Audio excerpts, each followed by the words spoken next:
এই জালু মাঝি কিন্তু রাসেল ভাইপারের সাথে ঘুমিয়েছিল, কিন্তু তিনি জানে না তার খাটের নিচে লুকিয়ে আছে একটি বিষাক্ত সাপ। যেই সাপ আপনারা জানেন সামাজিক যোগাযোগ মাধ্যমে দেখা যায়। এই সাপ এমন একটি প্রাণী যে আসলে এই সাপ যখন কাউকে কামড় দিবে তাৎক্ষণিক সে কিন্তু এই পৃথিবী ছেড়ে চলে যাবে। 600 সাপের ভিতরে 200 সাপ আছে বিষাক্ত। 200 সাপ বিষাক্ত, সেখান থেকে একটি সাপ যেমন রাসেল ভাইপার। এই রাসেল ভাইপারের আতঙ্কে পুরা ভোলা জেলার মানুষজন। যেমন হচ্ছে আমি আপনাদেরকে একটু সতর্ক করতে চাই, আপনারা ভোলা জেলার যেখানেই অবস্থান করেন না কেন, যেমন জালুমাঝির এখানে কিন্তু প্রতিনিয়ত মানুষজন ভিড় জমাচ্ছে। তার এই বাড়িতে একটি রাসেল ভাইপার পাওয়া গেছে। দেখুন, তিনিও জানে না যে এই রাসেল ভাইপার কতদিন এই খাটের নিচে ঘুমিয়েছিল। যখন এক এক করে 3টি বিড়াল মারা যাচ্ছিল, তখন যিনি জালুমাঝি রয়েছে তার স্ত্রী দেখতে পান যে এটার নিচে একটি সাপ লুকিয়ে আছে। তখন তিনি ভয় পেয়ে পরে হচ্ছে গিয়া এলাকার লোকজনকে ডাক দিয়েছে, তারপর হচ্ছে তার স্বামীকে ডাক দিয়েছে। দর্শককে কোথা থেকে দেখছেন কমেন্ট বক্সে আপনাদের মতামত জানাবেন।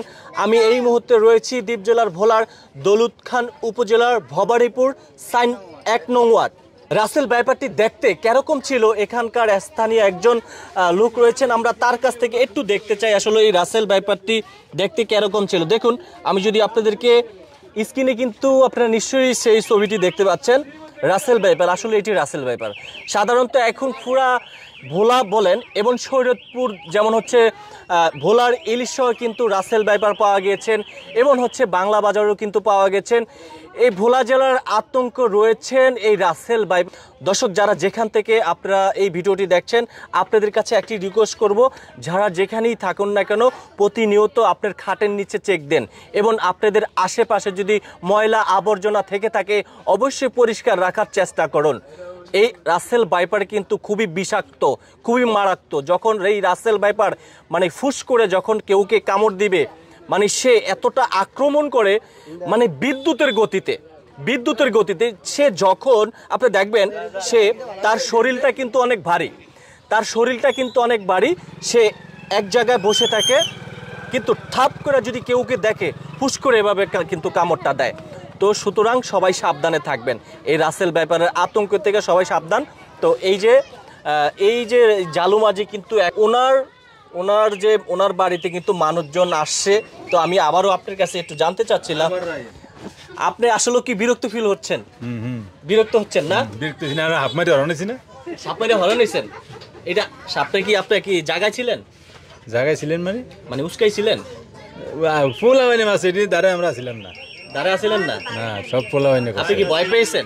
নাই, ভয় হয় না, আমি কইছি থাকতো, আপনি কইছেন থাকতে পোলা হয় না, মারি লিছে পোলাফানায় মারছে। আটু তাওয়াত রান, এটা আর তো তাওয়াত রাখতাম, ভয় লাগে নাকি? আমি দেই ওমিদে আপনি হেরোটা সাফান, এটা কি না, আপনি তো অধিক চাপতেছেন এই জন্য। তা আপনি এটা সাফান কা, এটা ধরে রান না। আচ্ছা, আপনি এই যে আপনার কাছে অনেক মানুষজন আসছে বা সংবাদকর্মীরা আসছে, এতে করে আপনি কোনো বিভ্রান্ত হচ্ছেন? আমাদের কেউ আসে না, আইজি আপনারা আইছেন। আপনার কাছে কেউ আসে নাই? না। কি বলেন? আমরা তো সামাজিক যোগাযোগ মাধ্যমে দেখছি যে জালুমাঝির সেই বাড়িতে, সেই কারণে কিন্তু আমরা এসেছি। এইগুলো আমাকে এলাকার সামাজিক লোক বহুত আছে, বহুত আসছে। এগুলি তো আমাকে নিজস্ব মানুষ। আচ্ছা, তাহলে আপনার এই খাটের নিচে আপনি কি সাপ নিয়ে ঘুমিয়েছিলেন? না, সাপ সেদিনই আইছে, সেদিনই আসছে, সেদিনই ধরা খাইছে। আপনি কিভাবে বুঝতে পারলেন? এর আগে তো আমাকে আসমুরকা বহুত আসিল, বিলে বহুত আসিল, হেসুমতি মারে নাই, বিলে তো এর আগে তো সেদিনও মারে নাই। মুরগা আশের বাচ্চা, মুরগির বাচ্চা এটি মারে নাই। সেদিন আইছে, সেদিনকেই আশের বাচ্চা মারছে, মুরগির বাচ্চা মারছে, ধরনের লইয়া এদিন বিলে মেরে লাইছে। তাই এদিনই ধরা খাইছে। আচ্ছা, তারপর দেখতে পেয়েছিল কি অতি ফার্স্টে আপনার স্ত্রী না আপনি? স্ত্রী। আচ্ছা, আপনি কি বাড়ি কি ভোলাতেই, জন্মস্থান কি ভোলাতেই? হ্যাঁ, ভোলাতে। আপনার ব্যবহারটা খুবই সুন্দর, ঠিক আছে।